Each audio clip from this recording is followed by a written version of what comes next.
Marqueteando por Aí, com Dani Santoro.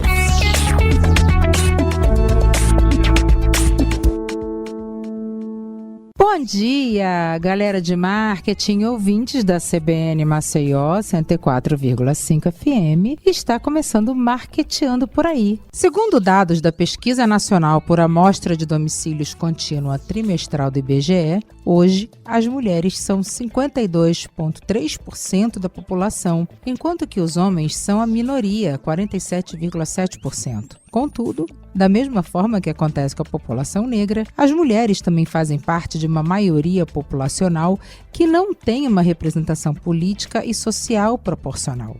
Tradicionalmente, o Brasil não apresenta bons índices de participação das mulheres em cargos políticos representativos. A partir de 2023, as mulheres representarão 18% de todos os deputados estaduais eleitos, parcela ligeiramente superior à do mandato passado, que foi de 15%, mas muito abaixo da proporção de brasileiros do sexo feminino no país. Com relação às minorias, dos 513 deputados eleitos, 370 se autodeclaram brancos e apenas dos 513, 27% negros. Os dados do TSE mostram um crescimento de 8,94% de deputados pretos em relação à eleição de 2018, mas o grupo continua subrepresentado na Câmara dos Deputados em relação ao tamanho da população. Hoje quem vai conversar com a gente sobre esses e outros assuntos é a vereadora por Maceió, Teca Nelma. Aos 21 anos, Teca é uma das jovens parlamentares da Câmara Municipal e entre as mulheres na política de Alagoas. Ela milita na causa animal, defende os direitos humanos e as minorias. Vereadora, seja muito bem-vinda ao Marqueteando por Aí. Obrigada por conversar com a gente. Oi, gente. Eu que agradeço, né? Muito obrigada, Dani, pelo convite. E todo mundo que está nos assistindo. É uma honra muito grande estar aqui batendo papo com vocês. E eu estou à disposição para a gente conversar um pouquinho hoje. O prazer é todo meu. Teca, você é filha da deputada Tereza Nelma. Isso. Portanto, já nasceu respirando política. Você cresceu vendo essa representatividade feminina na política dentro de casa. Isso te inspirou a entrar para a política ou foi a própria realidade de Maceió que te convidou a isso? Eu acho que foram as duas coisas, assim. A minha mãe, atualmente deputada federal por Alagoas, mas o meu pai também, ele trabalhou na política não de uma forma institucional partidária, mas na época da ditadura militar, o meu pai ele foi um militante contra a ditadura, então ele foi exilado, preso, torturado, passou 8 anos fora do país, e depois ele retornou. Então, a gente tem essas duas vivências. A deputada, ela iniciou o seu trabalho enquanto vereadora aqui em Maceió, com as pessoas com deficiência, e eu cresci assistindo e vendo o trabalho todos os dias de lutar pelas pessoas que mais precisam.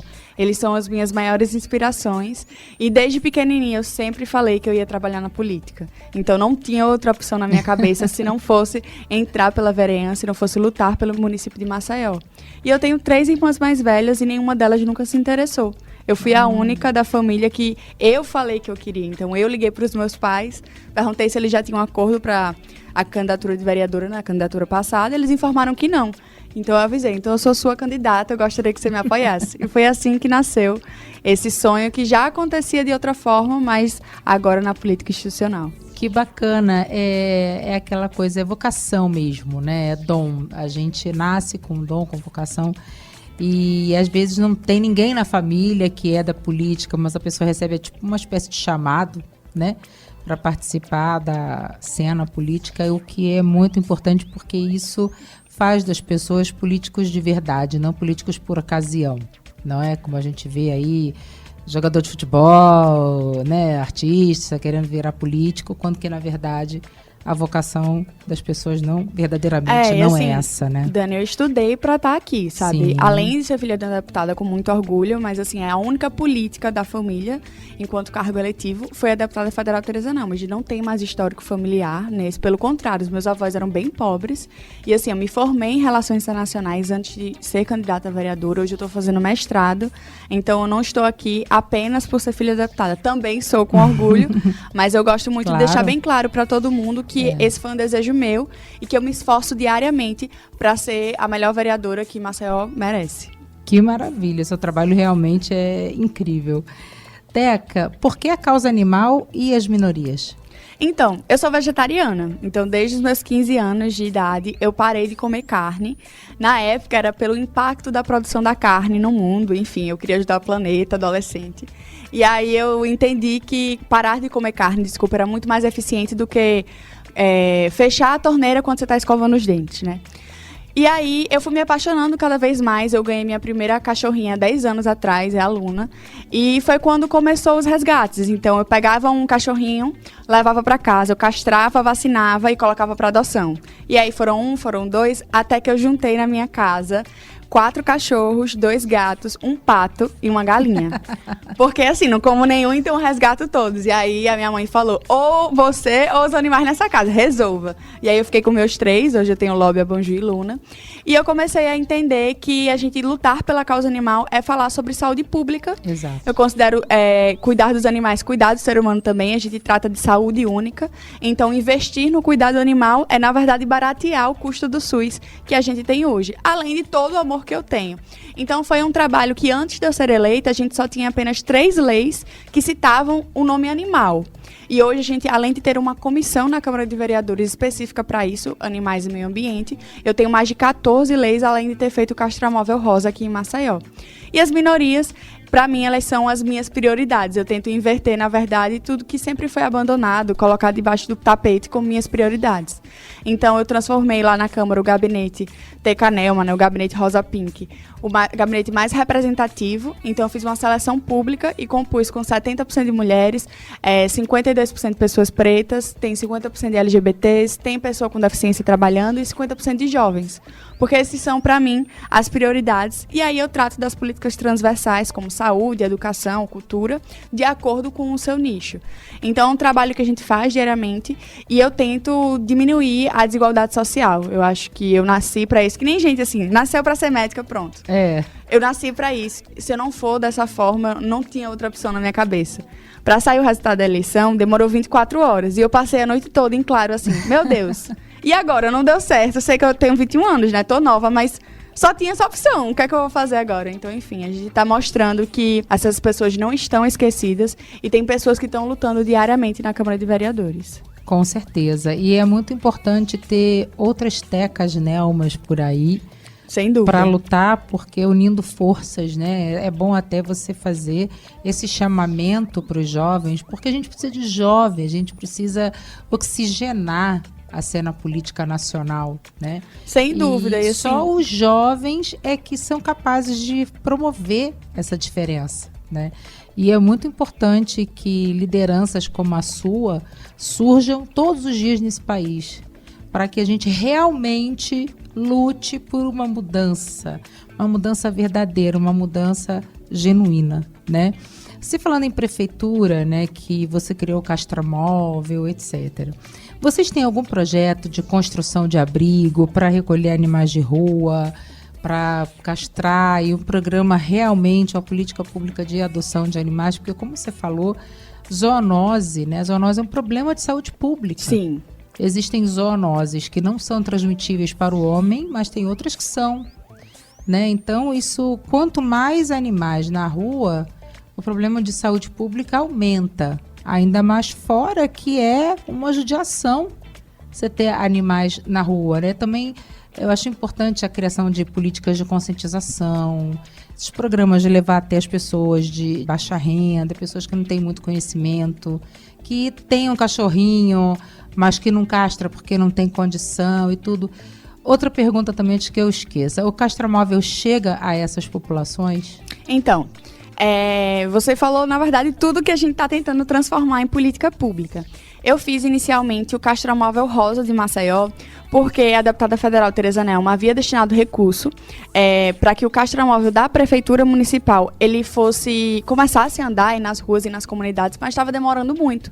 E aí eu cansei de esperar, foi mais de 1 ano de espera, já eleita vereadora, e dos nossos próprios recursos, a gente fez uma divisão, metade vereadora, metade deputada, e a gente fez 500 castrações, em 10 bairros de Maceió, sendo 50 por bairro. E aí a gente foi nas periferias, a gente gente fez, assim, quase uma consulta pública nas redes sociais. E aí, qual o próximo bairro? O que é que vocês consideram? Mas também uma das nossas iniciativas é tentar criar o primeiro abrigo municipal, ou pelo menos uma casa de passagem. Por quê? O que é que a gente quer? Hoje, os animais castrados não são animais errantes, ou seja, aqueles animais que estão abandonados na rua. São animais que são domiciliados ou semi-domiciliados. Aquele cão comunitário que todo mundo conhece. É o do comércio, o cachorrinho do mercado, do bar. Esses são castrados. Os errantes não são ainda, porque não está sendo feito o método SED, que é a captura, esterilização e devolução, e porque a prefeitura ainda não tem onde colocar durante 10 dias. E a gente está tentando que na zoonose tenha uma ampliação e seja construída primeiro uma casa de passagem, ou seja, eu castro aquele animal, deixo durante o tempo de recuperação, depois eu devolvo. E além disso, a gente também, eu sou, junto com a minha assessoria, nós somos autores da Lei de Educação Ambiental nas escolas, com a inclusão da causa animal, justamente para a gente mostrar que a gente não pode machucar o animalzinho da rua, que a gente precisa cuidar. E você falou algo muito importante das doenças zoonóticas, mas nem todo mundo tem noção sobre isso. Então, um cachorro errante na rua, ele pode passar até 56 doenças para o ser humano. Então, assim, muita gente julga e fala, tem tanta criança passando fome, você está dando dinheiro para o animal? E, na verdade, a gente quer mostrar que a gente não está apenas fazendo isso. A gente está cuidando da saúde pública do município. E hoje, segundo a nossa Constituição, a responsabilidade de animais errantes é das prefeituras. Então, a gente está cobrando, eu tenho mais de 14 projetos de lei, além dessas ações que a gente faz diretamente, resgatada e doar ração, que isso é mais da cidadã do que necessariamente da vereadora, mas que a gente cobra todos os dias da inclusão da causa animal no orçamento público da cidade. Isso é muito importante, né? E não se deve fazer julgamento de valor, porque existem pessoas destinadas a tudo. Existem pessoas que cuidam de criança, pessoas que cuidam de idosos, de deficientes e de animais. Porque não? São criaturas de Deus, estão aí, existem e precisam de cuidado. Como qualquer pessoa, na minha opinião. Eu acho que eu me sinto muito à vontade para comparar isso, porque um animal, ele sente dor, ele vive, tem um ciclo de vida, se reproduz como os humanos, só não raciocina, né? Até onde a gente sabe, porque os animais da minha casa, se eu for perguntar, daqui a pouco tá todo mundo pensando. Até falando, né? Até falando, mas assim, né? Então eu acho que a gente tem sim que cuidar disso. É uma questão de maturidade da sociedade. A maioria das pessoas, pelo menos, concorda com isso, que a gente deve dar atenção para esses animais e diminuir a população de rua, né? Como o Brasil é um país muito grande, a gente vai demorar muitos anos para chegar nesse nirvana, né? Seria uma utopia a gente não ter nenhum animal de rua.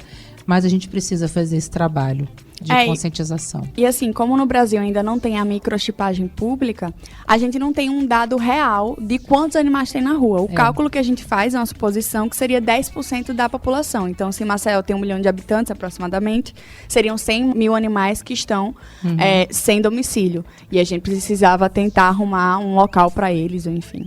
Não tenha dúvida, não tenha dúvida. Teca, a gente tem visto um aumento no número de parlamentares lutando pela causa animal e pelas minorias, o que é um progresso, uma evolução, né?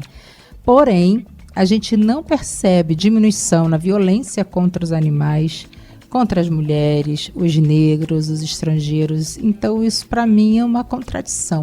Sim, sem Como dúvida. Como você explica isso? Para explicar um dado como esse, a gente precisa fazer um pouco do resgate histórico. E, especificamente dos animais, a gente tem a tipificação de crime contra os animais muito recente. Tem menos de 2 anos que a gente tem essa tipificação na nossa legislatura. Então, até pouco tempo, bater em animais, estuprar animais, zoofilia era tipificada. Mas o maltrato era considerado como algo comum, algo normal. Então, é muito recente na nossa história do Brasil a gente tipificar um crime como esse, e além de que o animal muitas vezes ainda é visto como mercadoria. Se compra, se vende, então ele é uma coisa. Ele não é um ser senciente ainda considerado por muitas pessoas. Então tem essa questão histórica. Outra também da violência contra a mulher, a gente tem que resgatar que a gente está há pouco tempo transformando violência contra a mulher em um debate público. Tem apenas 90 anos que a gente pode votar. 90 anos que a violência contra a mulher foi considerada um problema público, não uma questão privada. Aquela antiga, né? Sim. Marido e mulher, ninguém mete a colher. É. Por muito tempo isso era a realidade e isso era aceitado por todos. Hoje a gente está mostrando que a mulher ela tem capacidade de ser considerada como um ser político. O que o homem, especificamente o homem branco, é há muitos anos considerado dessa forma. Então a gente está apenas há 2, 3 gerações exercendo o nosso espaço e conquistando esse espaço. Eles não esperam que nós chegamos até lá. Então, o que é que acontece? Por exemplo, aqui na Câmara de Vereadores, ano passado foi que a gente estabeleceu a licença maternidade para vereadoras. Até 2021 não tinha essa possibilidade. Se uma vereadora engravidasse, ela tinha que pedir auxílio-doença no INSS e o suplente iria assumir. E você, no caso, fica sem um mandato. E a gente estabeleceu em 2021. O banheiro do Senado foi construído em 2015, 2016 para senadoras, porque não existia até lá. Então não foi pensado da gente ocupar esse espaço porque a gente não era considerado um ser político. Verdade. A gente está avançando de pouquinho em pouquinho, a gente está ocupando mais espaço, mas a proporção ainda não é grande. De 513 deputados, nós somos apenas 18%. E mesmo assim, precisamos ver quais são as mulheres que defendem o combate à violência contra a mulher, que estão todos os dias buscando por um orçamento público que represente nós enquanto prioridade. E é isso que a gente tenta fazer, claro, numa esfera menor, na Câmara Municipal de Maceió, e trazer mais pessoas para lutar por isso. É tão importante essa fala representativa. E a gente tem que fazer também convite aos homens, para que eles também não tenham vergonha de representar a causa feminina e de minorias, porque os homens têm mãe, são filhos de mulheres, têm esposas, têm filhas, têm sobrinhas. Então, ele convive com o feminino o tempo todo. Então, eu acho que essa briga, ela é nossa, mas ela também deveria ser abraçada por muitos homens. Isso, assim, hoje é impossível a gente ter um feminismo que não acolha esses homens que são aliados da luta. É impossível hoje no Brasil a gente dizer que apenas as mulheres irão fazer a diferença, porque a gente ainda nem ocupa esse espaço de poder para isso. Exato. A gente precisa de homens aliados e eu acho que é muito importante, especialmente no mês da mulher. Muita gente pergunta, né? Ah, é para dar parabéns? É para dar flor? O que é para fazer? É ruim? É bom? E eu sempre falo, reconheça que a luta, ela existe. A gente ainda não tem igualdade salarial, não tem igualdade no mercado de trabalho, na política, e seja um aliado para destruir e combater esses privilégios masculinos e lutar por uma igualdade. É isso que o nosso feminismo ele prega. E um feminismo interseccional, que abranja também as mulheres negras, indígenas, amarelas, as mulheres com S no plural, né? Porque a gente tem uma mulheridade incrível, muito grande, e a gente precisa lutar por todas. Não tenha dúvida. Com relação às minorias, Teca, a gente, em Maceió, assim como em todo lugar, nós temos aqui o público LGBT, o público negro, as mulheres que também entram na coisa da minoria, mas assim, hoje na prefeitura, vocês têm algum projeto de lei voltado especificamente para isso, por exemplo, para jovens que são discriminados dentro de casa pela sua opção sexual, não é? Mulheres negras em situação de vulnerabilidade, e LGBT também, né? LGBTQIA+, em situação de vulnerabilidade. Vocês têm algum projeto de acolhimento desse público? A gente tem algumas leis, além de fiscalizar os órgãos públicos que deveriam fazer esse trabalho e cobrar melhorias, como, por exemplo, a gente foi, há uns meses atrás, a Casa da Mulher, que deveria ser o local aqui em Maceió que abriga as mulheres que estão fugindo das violências de casa, do trabalho, que foram agredidas e precisam de um local. E lá estava uma questão insalubre, era impossível. Mulheres preferiram voltar para o seu ambiente de violência porque não tinha a mínima condição sanitária de permanecer no local. Isso é uma das fiscalizações e trabalho de vereador. Mas, além disso, eu sou autora, junto com o Movimento Negro, da Lei de Cotas para a População Negra, aqui no município de Maceió. Nós estávamos 10 anos atrasados à legislação federal, por mais que a legislação já tenha 10 anos as cotas. Aqui em Maceió a gente não tinha. Então, os concursos municipais e os estaduais não tinham. Depois do nosso protocolo e da nossa conquista, o governo do estado também estabeleceu as cotas estaduais. Então, aqui foi um estopim para isso. Nós temos também o projeto de lei de empregabilidade trans, que seria a gente dar benefícios fiscais para as empresas que contratarem as pessoas trans. Então, elas teriam uma cota social, se fosse cumprida, fazendo com que essas pessoas fossem mais atrativas para o mercado. A gente está na tramitação ainda na Câmara, tentando a aprovação. O de cotas, ele já foi aprovado. Também tem o projeto Jovem Aprendiz, para trazer aquela galera que todo mundo diz, né? Tem jovem que nem quer estudar e nem quer trabalhar. Os neném. E aí eu não acredito muito, eu acho que falta oportunidade. E aí a gente está estabelecendo o Jovem Aprendiz no município de Maceió, e também o Jovem Aprendiz também deve ser incluído no mercado de trabalho, e a gente está agora institucionalizando aqui no município. Então, assim, a gente tem coordenadorias dentro do gabinete que cuidam dessas pautas, e todas elas são prioritárias para mim. Então, a gente cuida da juventude até o idoso. É bem legal e, enfim, todo mundo que está escutando aí quiser visitar na Câmara de Vereadores uma porta rosa pink, não tem erro, e vai estar esperando todo mundo lá. Que bacana. Teca, qual é a sua arroba? Quem quiser conversar com você, além de te encontrar lá na Câmara, aonde mais que o público pode interagir com você? Então, em todas as redes sociais é Teca Nelma, com C. Twitter, TikTok, Facebook, Instagram, YouTube, é tudo Teca Nelma. Pode falar lá com a gente, acompanhar, tirar dúvida, questionamento, críticas, elogios. A gente tá sempre lá conversando e discutindo. E falar também que meu mandato é super participativo. Então, várias ideias de projetos de lei já aconteceram, em reuniões, em conversas. Então, é algo que você pode fazer um impacto na cidade. A gente é um meio para isso. Então, o meu gabinete é extremamente aberto para todos.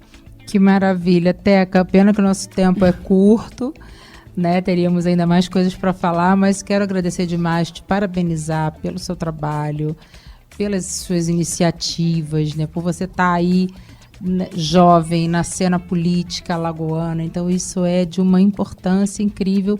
E eu tenho certeza que você inspira outros jovens a fazerem o mesmo com o exemplo do seu trabalho. Então, parabéns, muito obrigada e até a próxima. Eu que agradeço, estou à disposição. Qualquer convite, qualquer coisa é só chamar. A gente continuará sempre atentos e lutando pelo povo maceiense e alagoano. Muito obrigada. Galera, muito obrigada pela sua audiência e até o próximo Marqueteando por Aí.